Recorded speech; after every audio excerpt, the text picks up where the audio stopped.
Hello, Paul Hamilton here for iPad Monthly. Look, we don't often jump into a whole range of different apps. We normally go with the apps that we can use across curriculums. But I've come across this Earth Viewer. It's from the Howard Hughes Medical Institute. And it's just a really good specific app when we're dealing with aspects of science and even aspects of history, I guess, but more the science aspect. So let's have a look at it and have a look at some of the features. It's really quite amazing the way that it is based. So if I go to my Earth Viewer, and I'll just jump into it now, you'll see that it's very similar to Google Earth. So I can actually pinch, I can rotate and so forth, and I'll focus on our great country, Australia, here at the moment. You can see that we've got some terms throughout the periods of time down the side that kids can learn about, which is fantastic. And what we can actually do is we can actually start to see how the Earth has changed over periods of time.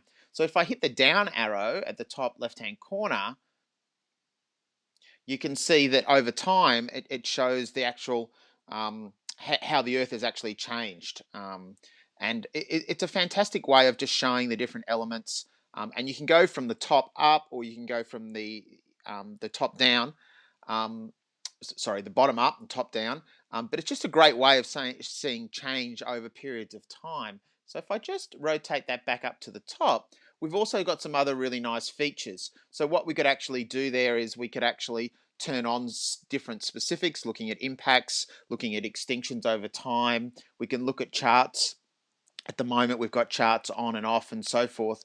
And I can let you guys have a play around with those different things, but it just shows that we can actually base a range of different things, and we can actually show those periods of time. So I might go to the oxygen and so forth, and you can actually see how that changes over time, how the carbon dioxide has changed over periods of time.